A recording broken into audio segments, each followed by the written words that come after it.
dive into it. Oh my god. Okay. All right.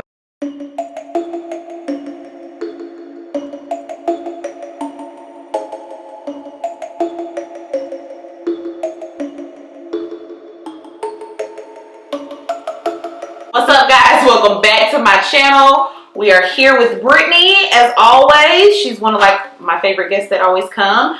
And we are officially doing Spooky Bitch season. Spooky Bitch season. Alright, so if you are new here, thank you. I have gained a whole lot of followers since my last Halloween excerpt. So thank you for joining me again. And if you're an oldie who's been here for a while, thank you for sticking around. Y'all know that my inconsistency is a problem, but I got mental health issues, so it is what it is, okay? I gotta flow with the anxiety and depression. Wherever that go, that's when I record. Anyways, if you haven't already, make sure that you hit that subscribe button and follow all of my social media links, which will be posted. They'll post at the beginning and they'll be posted at the bottom. And make sure that you follow Brittany. Her social media will be at the bottom, right here. Okay, let's go ahead and get into it. Top 10 serial killers in no particular order. I just want to say that it's only 8 serial killers, not 10, because clearly 2 bitches can't count. Or I'm missing footage. There we go. Thanks for coming to my TED Talk.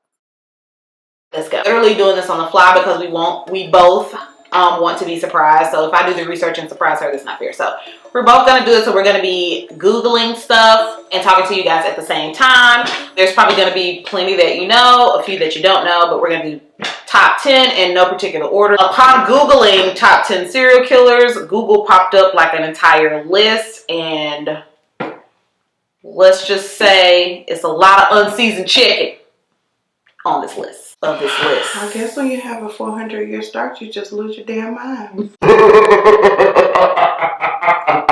was so dark and wonderful. I loved it. Ted Bundy, we have him at number 1. So if you don't know, if you haven't seen that movie where Zac Efron, who is so goddamn fine, played. He looked just like him. He looked just like him, right? It's a good ass fucking movie. You should watch it. It basically breaks down the whole entire timeline of Ted Bundy. But basically, Ted Bundy, he would kidnap girls, rape them, dismember them, and sometimes keep their heads as souvenirs. He was executed. Okay, before we get into the execution part, so dude was handsome, charming, and all this stuff, and that's how he would lure the girls in. Somebody tipped them off that he was doing, there was a serial killer on the loose, riding a fucking beetle bug, and he had a girlfriend. Yeah, he was in a beetle killing folks. Going 20 miles an hour. Meet. Dead body in the trunk.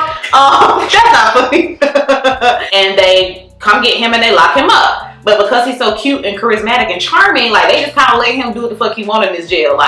Going to the law library, using the phone, regular phone, not prison phone, regular, click phone. The privileged chat. Hey, man. So one day, he, realized that, these people just keep this little window open in this little courthouse or whatever. They keep this little window open, jumps out the fucking window, escapes. It was weeks before they found this dude, and while he was escaped, he was still murdering bitches. He escaped. They caught him again. He went to jail. And they was like, oh, he think that he's slick, blah, blah, blah, blah, blah. Ends up escaping the second jail by going through the ceiling. He escaped again.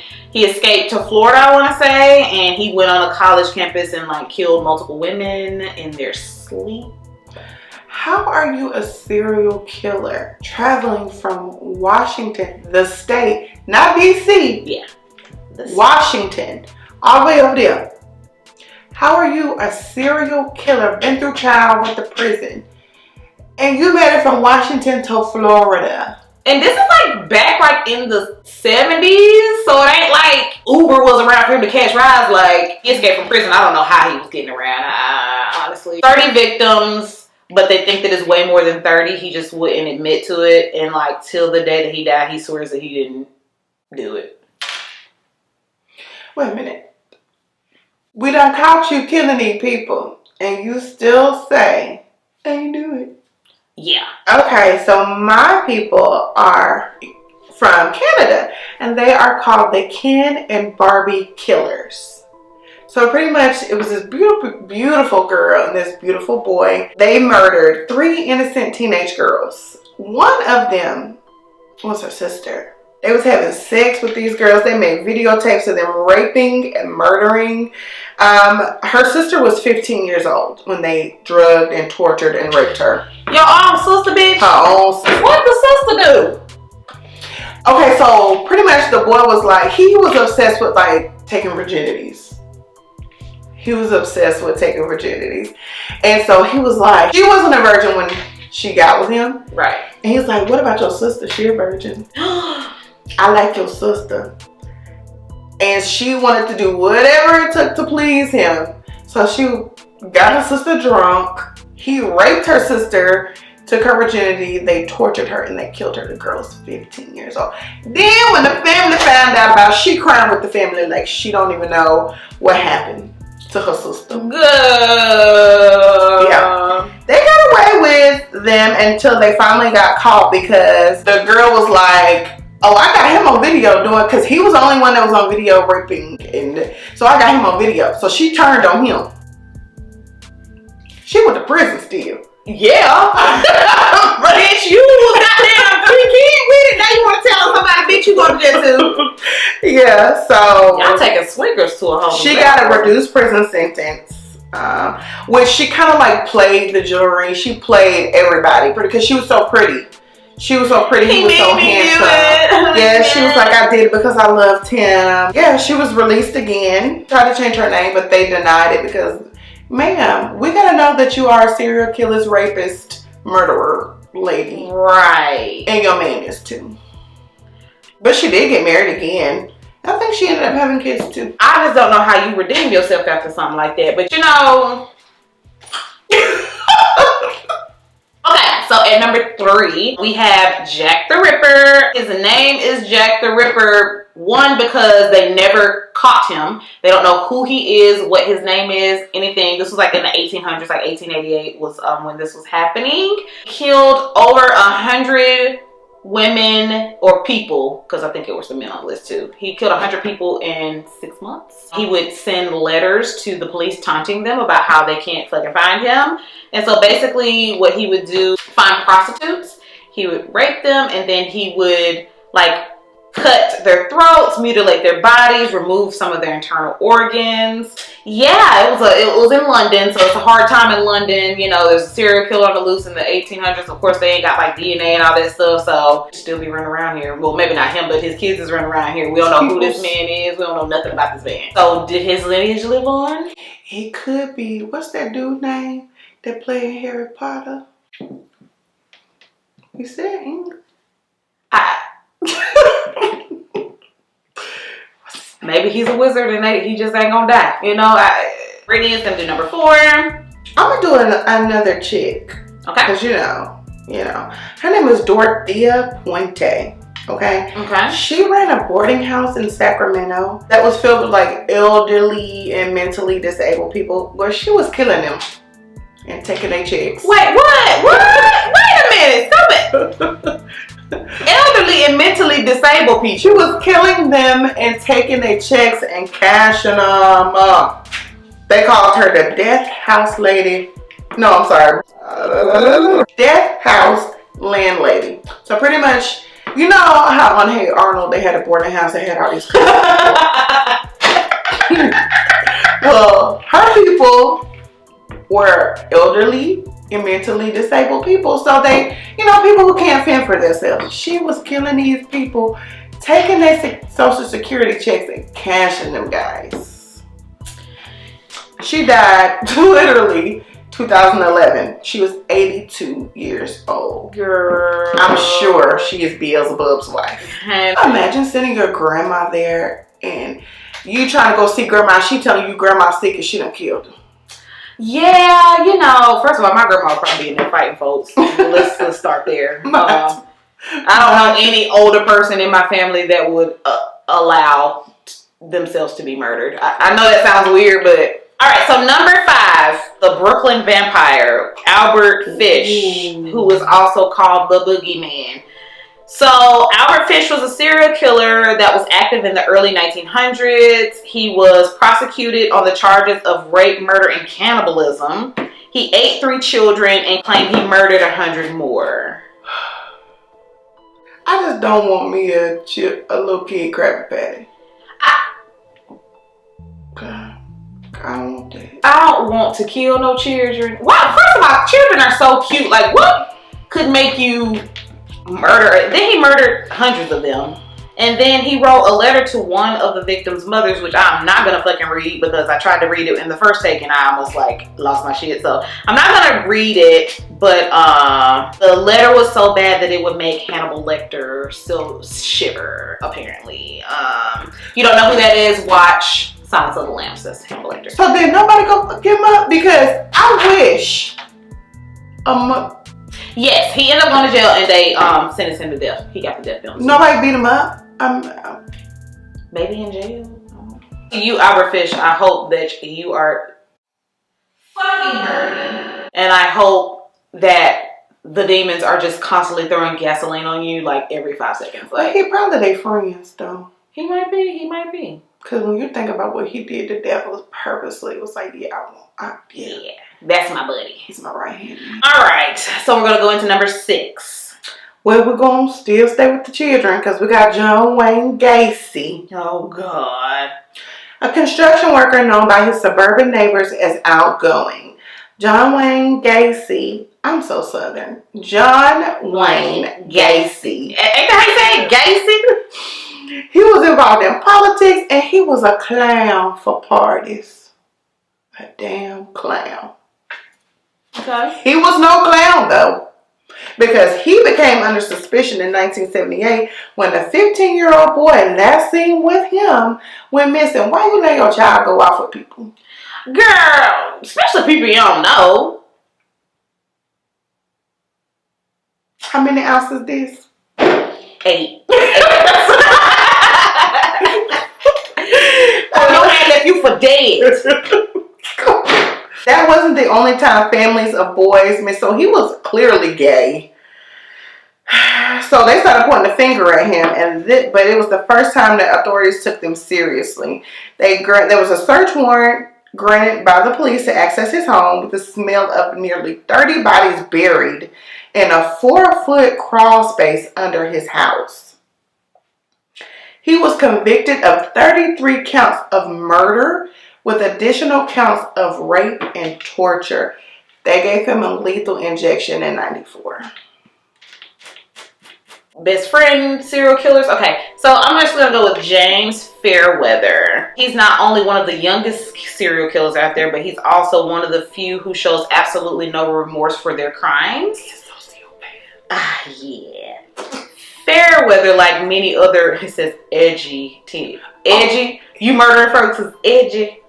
Is that what we give to? I thought edges was like ripped jeans and leather jackets.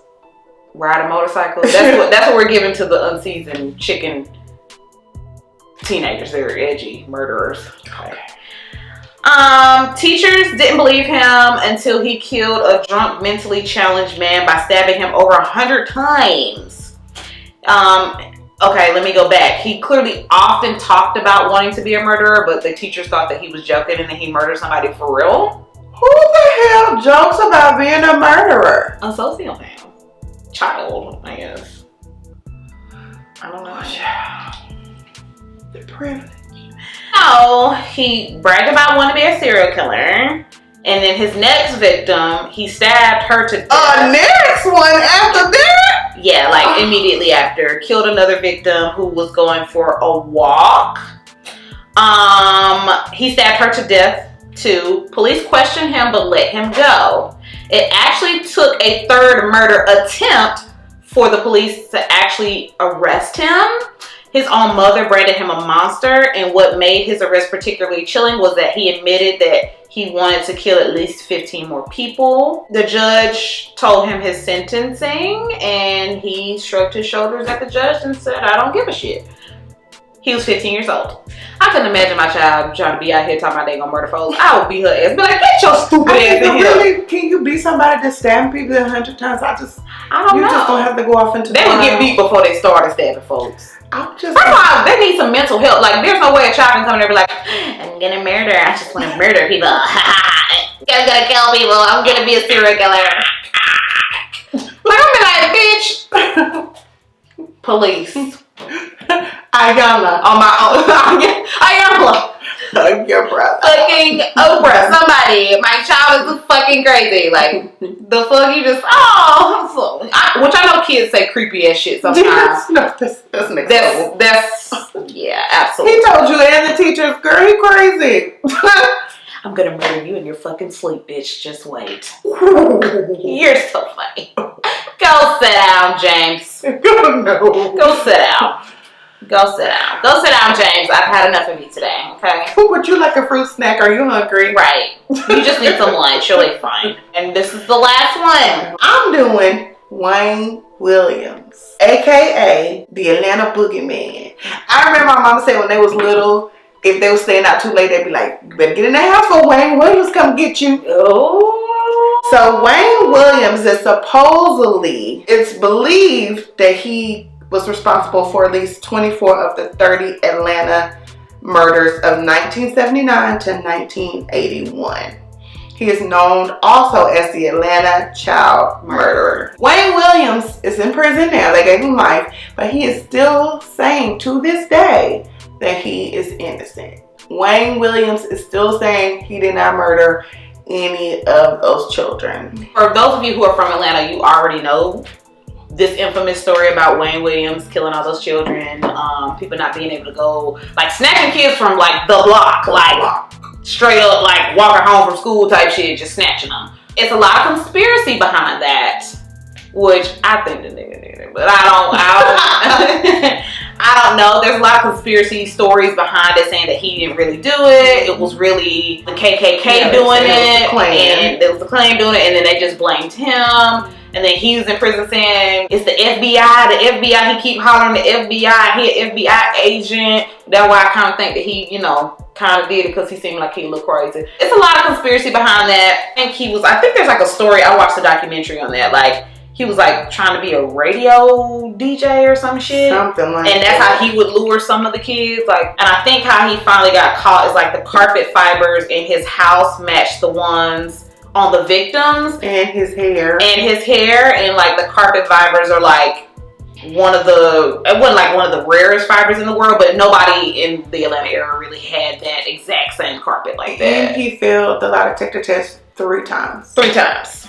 Ain't nobody that damn nervous. But it's a conspiracy, right? You killed him. And then they said, like, when the first one happened, they said that when they questioned him, he was like, yeah, I was helping my friend. She was doing an audition.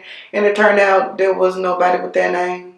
Girl, another sad part about the Atlanta childhood murderers is that these could have been prevented after the first one happened, after the second one, after the third one, if the police force took it seriously. Right then, back then it was a predominantly white police force, I'm quite sure.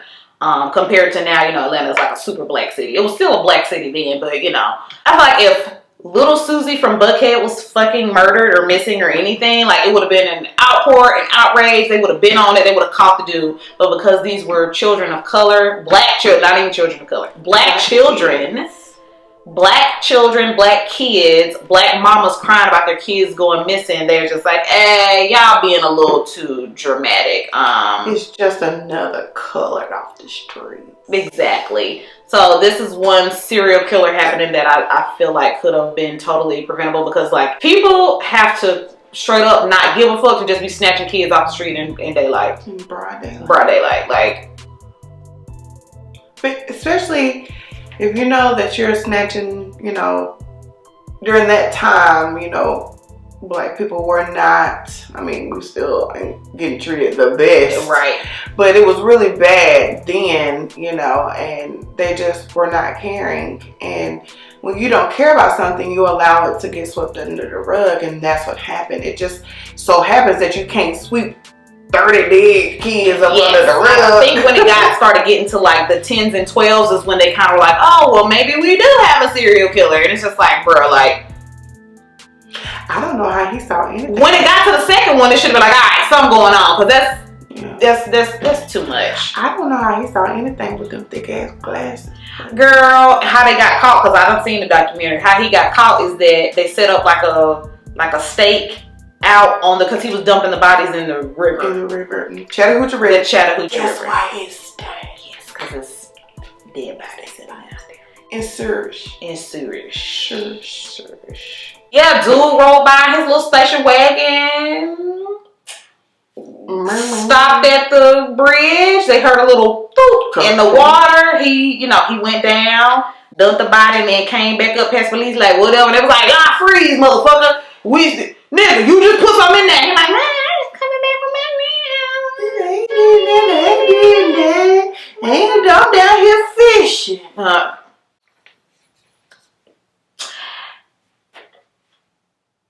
And ain't. So, yes, so there is one black person on the list. Yeah. Wayne Williams. He's still in prison, y'all. He ain't died yet. Yep, he's still in prison, and he says that he didn't do it, and he said that it's a government conspiracy against him, and they asked him to take the fall for it. It's a whole bunch of shit that go behind it. Let me tell you something. What I'm not finna do for a government who don't care about me is take the blame for 30 child murders. And I ain't. And you still in jail. They don't sound like a good deal to me. Don't sound like no good deal. Like they ain't even offered you no facial reconstruction. Go live your life. Right. They even offered a mob better deal than that, Wayne. I'm gonna tell you what I think. I think that I don't think he's responsible for all 30. Yeah. I think once they heard about after them couple children got killed, the KKK or whoever was like, "Oh, this is our opportunity to kill black children," and added to that number. I don't think he did all 30. I think he might have did maybe like 5 or 6 out of the 30. Let's say that. I don't know. Nobody knows the truth but him. And the truth will set you free, Wayne. So go ahead and tell the truth. Tell these people. Us free, Wayne. Give us free. You did it. You did it.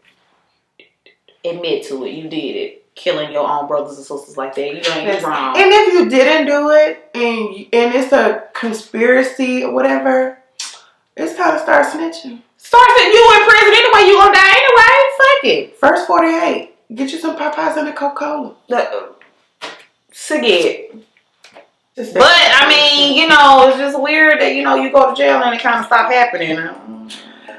Yeah, that is kind of weird, Wayne. I'm not trying to say you did it or whatever, even though I did a couple of minutes ago. But I'm just saying you did this shit, bro.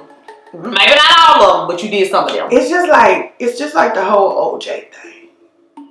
Girl, he need to be on this fucking... Anyways, guys, thank you for coming and watching us. I hope you enjoyed this video, and I will see y'all next time. Bye.